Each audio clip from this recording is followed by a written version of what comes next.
Chico, você traz essa questão da migração, ela é muito interessante, né? A Venezuela tem 28 milhões de habitantes, né? Estima-se, então, 10 e 15% da população que saiu. O que o pessoal não diz é que já começou a voltar, né?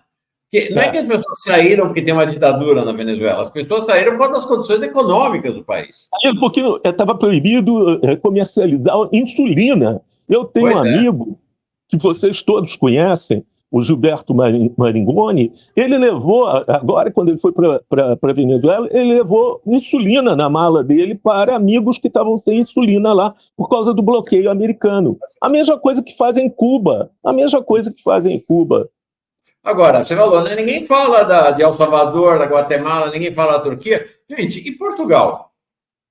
Tem mais ou menos 10% da população portuguesa, de 10 milhões de habitantes, que emigraram. Só na Alemanha, tem uns 500 mil portugueses que emigram para ir trabalhar na Alemanha, porque em Portugal não tem emprego ou os salários são muito baixos. E aí a Venezuela é isso, né? A Venezuela. Né? Eu vi anteontem uma manchete no Exame, 27% da população venezuelana gostaria de deixar o país. Pois é. Em setembro, a Quest fez uma pesquisa no Brasil, 41% da população brasileira quer deixar o Brasil. Faça por favor, né? Faça por favor. Agora, você traz uma questão importante, né? Que é a mudança do pensamento militar. Né? A doutrina. O pensamento militar que olha para o inimigo interno, que é o caso do pensamento militar brasileiro, e o pensamento venezuelano, que, em regra, é o pensamento dos militares no mundo, que é olhar para os potenciais inimigos externos. Né? Só para você ter uma ideia, há pouco tempo a Venezuela comprou uma força de jatos extremamente modernos na Rússia, etc. Os militares brasileiros ficaram em pânico. Eles agora têm autonomia para bombardear São Paulo. Você imagina uma coisa desse tipo? Sair lá da Venezuela, do Caribe, e vir a São Paulo para atacar São Paulo.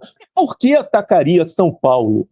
A compra dessas armas pela Venezuela foi fundamental para dizer aos Estados Unidos que, se eles forçassem um desembarque no país, como aconteceu em Cuba, em Baía dos Porcos, né, teriam meios de rechaçar isso, inclusive fechando o canal do Panamá, que é estratégico para os Estados Unidos. Né? Quer dizer, esse é o tipo de raciocínio que é passado exatamente para os militares americanos. Agora, os militares brasileiros não tinham isso na cabeça. Foi alguém que disse isso para eles.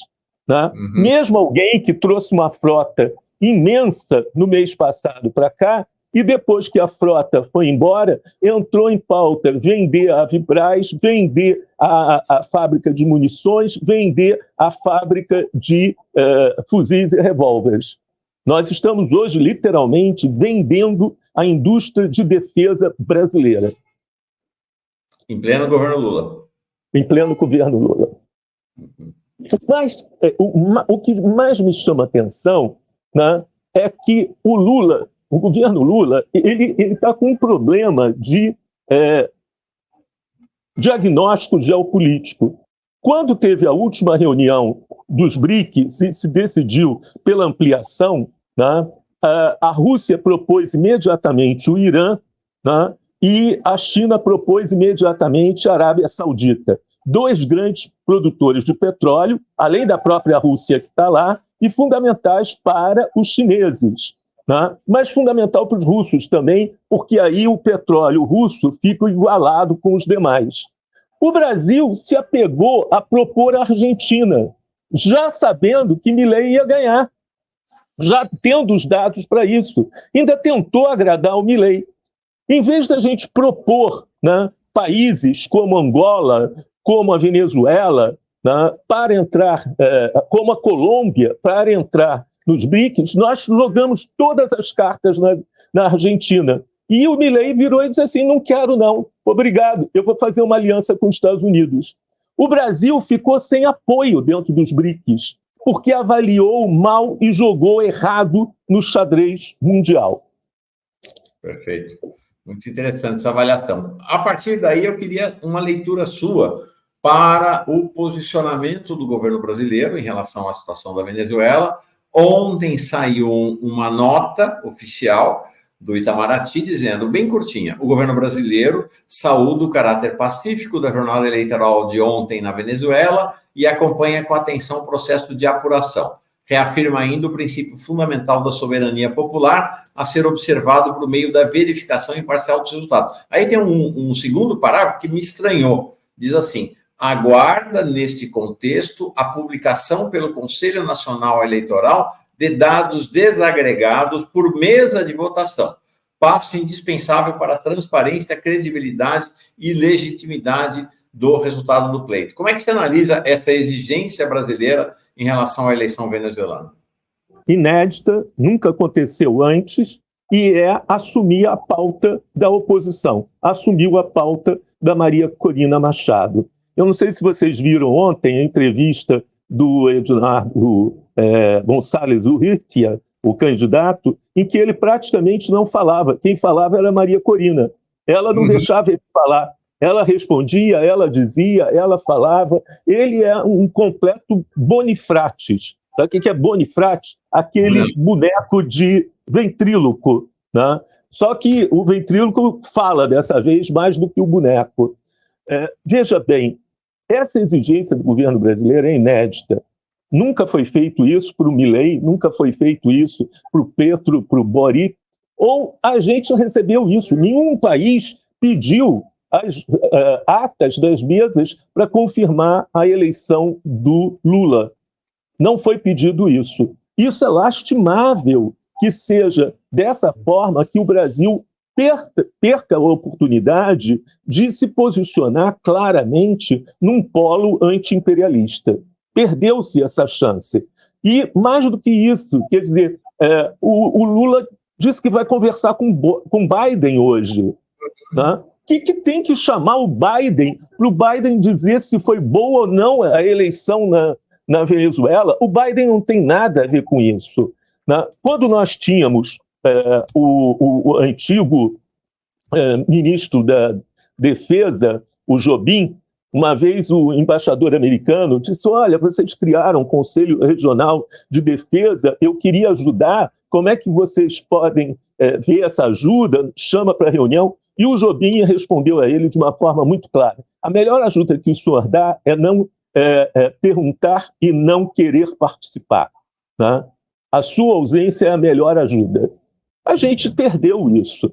Talvez porque a gente não tenha agora pessoas como Samuel Pinheiro Guimarães ou Marco Aurélio Garcia, que eram os conselheiros, de fato, de Lula em política externa. O que a gente vê da formulação do antigo chamado novo protagonismo internacional do Brasil era, em larga escala, a contribuição do embaixador Samuel Pinheiro Guimarães e do cargo de conselheiro de política externa exercido pelo saudoso Marco Aurélio Garcia.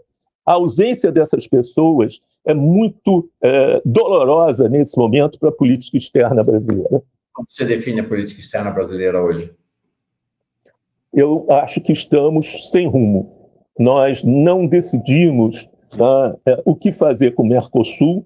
Está no momento de anular essa tensão com a Argentina, convidando outros países para entrarem no Mercosul, inclusive transatlânticos. Angola, África do Sul, deveriam entrar no Mercosul, porque, afinal de contas, é um mercado do Sul, nesse sentido, desse Sul global, ampliar o Mercosul desse sentido. Eu conversei isso pessoalmente com o Celso Amorim. Ele disse, é muito difícil, não vai dar, tem outros problemas. Não percebe que o Mercosul tem que sair desse encravamento que ele está, de ser Brasil e Argentina sempre há uma força para trás com Bolsonaro, uma força para frente com Lula, uma força para trás com o Milei. Isso a gente tem que eliminar.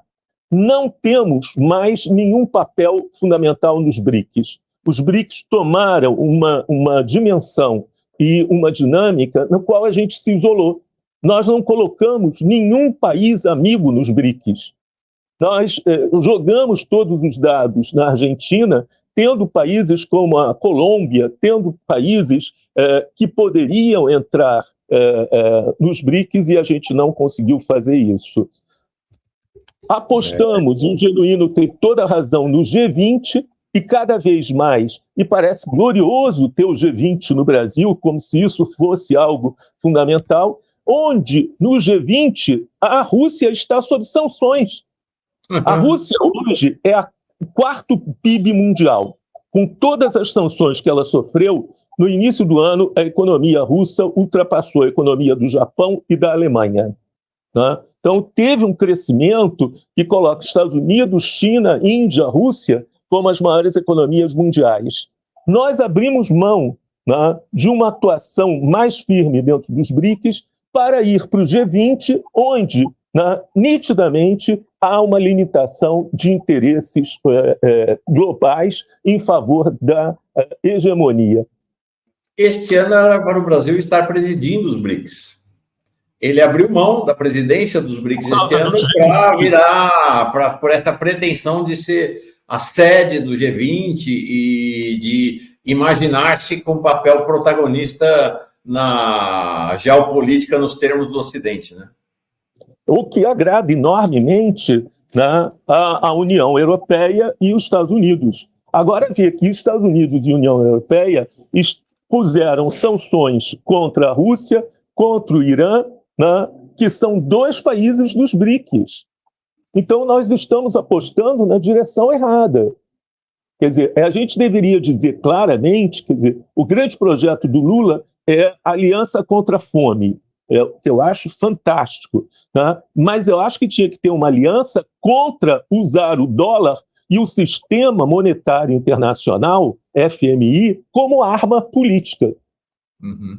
Isso o governo brasileiro não tem dito, tá? E mais do que isso, o Banco Central do Brasil, sob a direção de Bob Fields Neto, né, ele impõe sanções. É uma coisa só para ver a agência russa de informações, a Sputnik, né, teve sua conta fechada pelo Banco Central por causa das sanções contra a Rússia. Quer dizer, na prática, o Brasil está aplicando sanções à Rússia. Tá aqui, ó, acaba de sair uma notícia aqui, deixa eu colocar no ar, Breaking News, o nosso Yuri Ferreira, de Internacional, me manda aqui. É a luta de classe. Teve um sujeito lá nos Estados Unidos, o James Carvajal, que ficou famoso por conta daquela expressão na eleição do Clinton, em que ele dizia: é a economia, estúpido. Eu acho que a gente podia fazer uma outra versão, né? É a luta de classes, estúpido, né? Então tá aí a OEA dizendo que os resultados anunciados pela Venezuela não podem ser reconhecidos. A OEA, que embarcou no golpe contra a Bolívia, que embarcou no golpe contra o Peru, começa a coordenar o golpe contra a Venezuela, né, Chico? Esse senhor que dirige a OEA, Luiz Almagro, né, o nome dele, ele é um golpista, né, conhecido. Ele criou a confusão para o golpe na Bolívia. Ele age nitidamente como um patrulheiro, né, do grande capital, do capital hegemônico. A OEA não nos interessa. O governo Lula, ele tinha antes formulado a Unasul e o Conselho Regional de Defesa da América do Sul. Por que isso não foi retomado? E por que a gente voltou a dar atenção à OEA? A OEA, né, tem pelo menos 15 membros formados por ilhas do Caribe, né, onde o poder colonial ainda é fundamental, e pela América Central, que votam em massa com os Estados Unidos, que os Estados Unidos decidem o voto desses 15 países de saída. Nós não temos menor interesse de estar numa organização que tem países como Santa Lúcia, Trinidad, Ilhas Kitty, coisa desse tipo, e que a voz de um país como o Brasil não é escutada. Nós deveríamos sair da OEA, deveríamos abandonar a OEA e voltar ao projeto da Unasul e do Conselho Regional de Defesa. Chico, muito obrigado, viu? Muito importante a conversa contigo. Vou pedindo já um recorte imediatamente das suas falas aqui, muito relevante, efetivamente. Obrigado, viu? Obrigado, Yuri, que fez o meio de campo aí. Foi fantástico, Yuri, sempre. Então, boa semana para ti, Chico. Até a próxima. Tchau.